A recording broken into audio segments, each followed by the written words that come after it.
Hello everyone, welcome to my channel. My name is Autushi. आप लोग कई बार कमेंट्स लीव कर देते हो मेरे वीडियोस के नीचे और मैं पूरी कोशिश करती हूँ कि मैं सारे कमेंट्स के जवाब दे दिया करूँ। मैं सारा डिटेल में जवाब दे नहीं पाती हूँ, इसीलिए मैंने डिसाइड किया है कि मैं एक वीडियो बनाऊंगी जिसमें मैं 3 क्वेश्चन सिलेक्ट करूँगी जिसका मैं डिटेल आंसर इस वीडियो में दूंगी। अगर आपको कोई और सवाल हो तो आप मुझे कमेंट सेक्शन में पूछ सकते हैं, और अगर आप मेरा कोई दूसरा वीडियो भी देख रहे हो तो फिर उसके कमेंट सेक्शन हमेशा रीड कीजिए, क्योंकि कई बार लोग इतने अच्छे अच्छे सवाल पूछते हैं जो मैं मिस कर देती हूँ वीडियो में बताना, तो मैं उसका जवाब कमेंट सेक्शन में दे देती हूँ। तो कमेंट सेक्शन रीड करने से भी आपको बहुत सारे सवालों के जवाब मिल जाएंगे। So without wasting any more time, let's get started. मैंने जो फर्स्ट क्वेश्चन सिलेक्ट किया है, फर्स्ट कमेंट सिलेक्ट किया है, उसको उन्होंने 5 क्वेश्चन में डिवाइड किया है। तो फर्स्ट क्वेश्चन के 5 सेक्शंस हैं, तो पहले हम वो सॉल्व करते हैं। तो उनका पहला सवाल है, were you doing keto while on 2 meals as well. मैं पहले इंटरमिटेंट फास्टिंग करती थी जहाँ मैं दिन में 2 बार खाती थी, and then I started eating once and now I have been doing OMAD which is 1 meal a day. तो इनका सवाल है कि मैं जब 2 बार खाती थी तभी भी मैं कीटो करती थी क्या। येस, जब मैंने इंटरमिटेंट फास्टिंग स्टार्ट किया और मैं दिन में 2 बार खाती थी तभी भी मेरा खाना कीटो ही होता था, मैं कार्ब्स अवॉइड करती थी। And then now when I am doing OMAD तभी भी मैं कीटो ही खाती हूँ मोस्ट ऑफ द टाइम। अगर आपको ऑप्शन है कि आप इंटरमिटेंट फास्टिंग करें या कीटो, तो मैं आपसे कहूँगी कि आप हमेशा कीटो चुनिए, क्योंकि देखिए इंटरमिटेंट फास्टिंग या कीटो दोनों लोग इसीलिए करते हैं क्योंकि किसी को अपना ब्लड शुगर लेवल कंट्रोल में करना होता है, इंसुलिन लेवल लो रखना होता है, या फिर कोई फैट बर्न के लिए करता है। और इंटरमिटेंट फास्टिंग का जैसा आपको पता है कि एक रूल है कि आपको जो खाना है आप खा सकते हो, लेकिन ईटिंग विंडो में खाइए। फिर अगर आपने ईटिंग विंडो में खा लिया, उसके बाद में जब तक आपके बॉडी में ग्लाइकोजन, जब तक आप फास्टिंग मोड में नहीं जाते हो, जब तक आपके फ्रेश जो आपने खाना खाया वो आपके बॉडी के अंदर है, तब तक आप फास्टिंग मोड में नहीं जाते हो और तब तक आपका फैट बर्न स्टार्ट नहीं होगा। तो सपोज आप 8 घंटा में से कोई भी टाइम पे खा रहे हो लेकिन बाकी के 16 आवर्स फास्ट कर रहे हो, तो ये 16 आवर्स में लास्ट 2 या 3 आवर्स ही आपका फैट बर्न होगा। लेकिन अगर आप कीटो करते हो तो आप हमेशा ही फैट बर्न होता है जब आप कीटोसिस में होते हो। तो इसीलिए इट्स बेटर कि आप कीटो करो। एंड और एक ये फ़ायदा है कि कीटो करोगे तो आपका ब्लड शुगर लेवल भी कभी उतना बढ़ेगा नहीं जितना नॉर्मली अगर आप कार्ब्स खाओगे फास्टिंग के ईटिंग विंडो में, तो वो कीटो खाने के वक्त नहीं बढ़ेगा। How much net carbs did you try to focus on. मैं कभी भी नोइंगली कार्ब्स नहीं खाती हूँ, ना पहले खाती थी और ना अभी खाती हूँ, क्योंकि मुझे बहुत कॉम्प्लिकेटेड लगता है अपने खाने का ट्रैक रखना कि मैंने 10 ग्राम्स खाया या मुझे बराबर 20 ग्राम के अंदर ही खाना पड़ेगा। फिर उसके बाद मुझे बहुत कैलकुलेट करना पड़ेगा जो भी मैं अगर कार्ब्स वाले खाना खा रही हूँ, तो मुझे लगता है बहुत कॉम्प्लिकेटेड है, इसीलिए मैं नोइंगली कभी कार्ब्स नहीं खाती हूँ।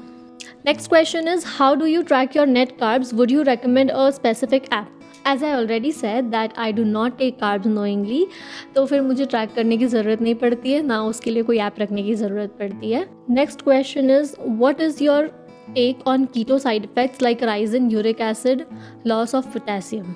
हमारे बॉडी में एक कंपाउंड है प्यूरिन, और जब प्यूरिन मेटाबोलाइज होता है लिवर में तब वो कन्वर्ट होता है यूरिक एसिड में। अगर हमारी बॉडी में यूरिक एसिड की मात्रा बढ़ गई, हमारे ब्लड में यूरिक एसिड का मात्रा बढ़ गया, तो वो सारा जाके जॉइंट्स के अंदर कलेक्ट हो जाता है। उसके बाद में वो क्रिस्टलाइज हो जाता है एंड सूजन जैसा नजर आता है, और ये मोस्टली टोज के पास होता है और इसे गाउट कहते हैं। प्यूरिन हमारे बॉडी में 2 तरह से आता है, एक प्यूरिन रिच फूड खाने से, जैसे कि चिकन हो गया, फिश हो गया, एग हो गया, तो ये सारे खाने में प्यूरिन बहुत ज़्यादा होता है। लेकिन लोग ये भूल जाते हैं कि प्यूरिन हमारे बॉडी में बन भी सकता है। जब हम कार्ब्स खाते हैं, शुगर खाते हैं, फ्रुक्टोज हमारे बॉडी में आता है, तो फ्रुक्टोज मेटाबोलाइज होने के प्रोसेस में प्यूरिन प्रोड्यूस होता है। खाली प्यूरिन रिच फूड खाने से प्यूरिन नहीं आएगा हमारे बॉडी में, इनफैक्ट शुगर खाने से भी आता है। तो जब हम कीटो कर रहे हैं तभी हम शुगर, फ्रुक्टोज ये सब अवॉइड कर रहे हैं, राइट। एंड दैट्स व्हाई जो हम प्यूरिन रिच फूड खाएंगे उसी से हमारे बॉडी में प्यूरिन आएगा। एक साइड से देखने जाए तो ये कार्ब्स एलिमिनेट हो गया है, फ्रुक्टोज एलिमिनेट हो गया है, तो बॉडी में प्यूरिन बनने के चांसेस नहीं है उतने, खाली जो बाहर से आ रहा है वही है, और सिर्फ उससे यूरिक एसिड बढ़ने के चांसेस बहुत कम रहते हैं। लेकिन स्टिल आपको डर लग रहा है कि आपके बॉडी में यूरिक एसिड अमाउंट बढ़ जाएगा, तो आप एक काम कर सकते हैं कि instead of eating purine rich food every day, आप स्विच कर लीजिए। जैसे कि अगर आपने 2-3 दिन नॉनवेज खा लिया है तो एक दिन ब्रेक लेकर सिर्फ वेजिटेबल्स खाइए, और ऐसे वेजिटेबल्स खाइए जिसमें कार्ब्स कम हो या नहीं हो और प्यूरिन का अमाउंट भी कम या नहीं हो। जब हम कीटो स्टार्ट करते हैं हमारे बॉडी में से कार्बोहाइड्रेट्स निकल जाता है, तो फिर उतने पानी को स्टोर करने की ज़रूरत नहीं रहती है, तो पानी भी निकल जाता है। और पानी को फॉलो करता है sodium which is also salt. फिर सोडियम निकल जाने के बाद उसको फॉलो करता है पोटेशियम, फिर वो निकलने के बाद मैग्नीशियम। तो इस तरह से हमारे बॉडी में से पोटेशियम डेफिशिएंसी होती है। और ये फर्स्ट सेकेंड डे नहीं होगा, आपको थर्ड या फोर्थ डे समझ में आएगा। अगर आप पोटेशियम डेफिशिएंट होंगे तो आपको चक्कर आएगा, वीकनेस फील होगा, मसल पेन होगा। पोटेशियम डेफिशिएंसी के लिए आपको क्या करना है, एक तो आप सी सॉल्ट ले सकते हैं पानी में मिक्स करके, और सेकेंडली आप ऐसा खाना खाइए जिसमें पोटेशियम का अमाउंट ज़्यादा हो। मुझे इन्होंने पूछा है कि मुझे कभी पोटेशियम डेफिशिएंसी हुई है कि नहीं। सो नहीं, मुझे नहीं हुई है, क्योंकि as I eat a lot of meat, non veg, and उसमें बहुत पोटेशियम अमाउंट ज़्यादा होता है, इसीलिए मुझे कभी ऐसा फील नहीं हुआ है that I am low on potassium. लोगों को ये भी लगता है कि मीट में पोटेशियम नहीं होता है, only fruits and vegetable have potassium, but that's not right, meat में भी पोटेशियम होता है। एक और क्वेश्चन इन्होंने मुझसे पूछा था कि ऐसा कोई साइड इफेक्ट्स है जो मैंने सुना है और मुझे उसके बारे में बात करना चाहिए। तो येस, आई थिंक बहुत लोग एक चीज़ कंप्लेन करते हैं, दैट इज़ डायरिया। जब वो कीटो स्टार्ट करते हैं तो फर्स्ट सेकेंड डे उन्हें डायरिया का प्रॉब्लम होता है, and then they think it's because of keto और उन्हें कीटो सूट नहीं कर रहा है, and then they stop doing keto, they start eating carbs again. ये इसीलिए होता है क्योंकि जब हम कार्ब्स पहले खा रहे होते हैं बिफोर स्टार्टिंग कीटो, तब कार्ब्स हमारे इंटेस्टाइन में बाहर से वाटर पुल करता है, वाटर सोक करता है। उसके बाद में जब हम कीटो स्टार्ट कर देते हैं और कार्ब्स खाना छोड़ देते हैं, तभी भी हमारा इंटेस्टाइन आउट ऑफ हैबिट पानी खींचते ही रहता है। हमारे बॉडी को एडजस्ट होने में टाइम लगता है, 2-3 दिन लगता है। तो आउट ऑफ हैबिट इंटेस्टाइन पानी सोक करते रहता है, पानी खींचते रहता है, लेकिन अंदर तो कार्ब्स है ही नहीं, तो पानी की ज़रूरत नहीं है, तो वो पानी निकाल भी देता है, एंड वही जो निकल रहा है पानी, दैट इज़ डायरिया। अभी हम फर्स्ट कमेंट के लास्ट क्वेश्चन को देख लेते हैं कि उन्होंने फिफ्थ क्वेश्चन क्या पूछा था। Did you follow specific channels on YouTube for your recipes और नॉलेज गेन। बहुत सारे लोग कीटो इसीलिए नहीं करते हैं क्योंकि उन्हें ये टेंशन होता है कि खाना क्या बनाएं। खाना सबसे ज़्यादा उनको स्ट्रेस देता है कि कीटो में बहुत वैराइटीज़ बनानी पड़ती है, बहुत सोचना पड़ता है, और फिर उन्हें यूट्यूब में वीडियोस देख के खाना बनाना सीखना पड़ता है, व्लॉग्स देखने होते हैं, ब्लॉग्स रीड करने होते हैं, एंड देन वो कहीं पर भी थोड़ा भी कीटो को रेसिपी फ़ोटो देख लेते हैं, वहाँ पर पूछते हैं recipe please give me some ideas, what should I do, I am having this blog, writers blog जैसा होता है वैसा उनको कुकिंग ब्लॉग होने लग जाता है कि मैं आज क्या बनाऊँ।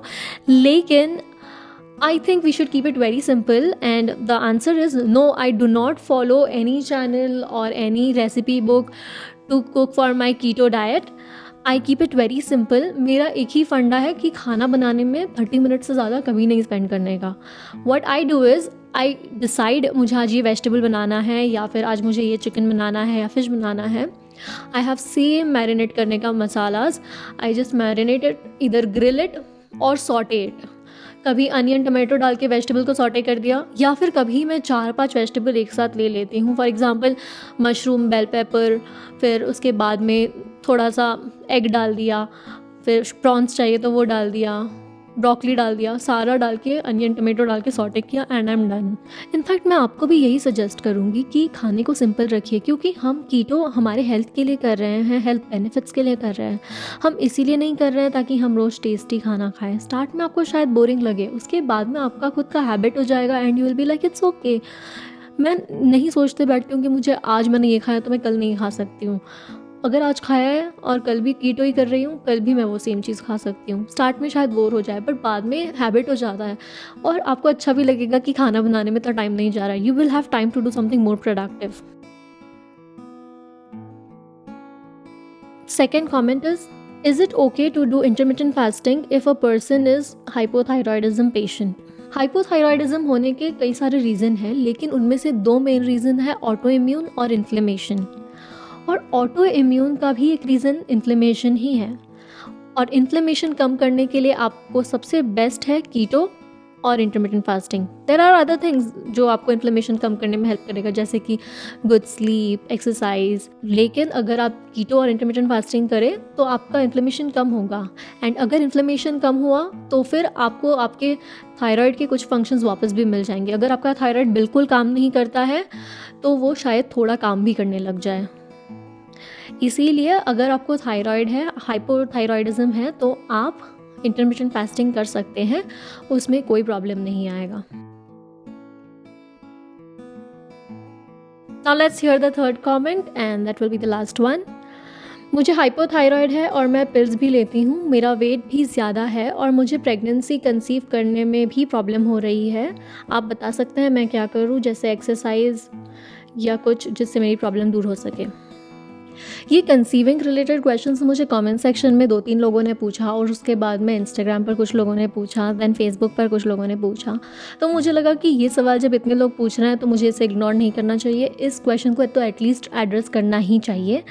एंड सबसे पहले मैं ये कहूँगी कि जस्ट बिकॉज आपको हाइपोथायरॉयडिज्म है, आप ये मत सोचिए कि हाइपोथायरॉयडिज्म की वजह से ही आपको कंसीव करने में प्रॉब्लम हो रही होगी। There could be another reason जो आपको नहीं पता है, और कंसीव क्यों नहीं कर पा रहे हो ये पता करना उतना मुश्किल नहीं है। आपको बस डॉक्टर के पास जाना है, you and your partner, you both need to go, और आप दोनों को टेस्ट करवाना है कि आप दोनों में कुछ प्रॉब्लम है क्या जिसकी वजह से आप कंसीव नहीं कर पा रहे हो।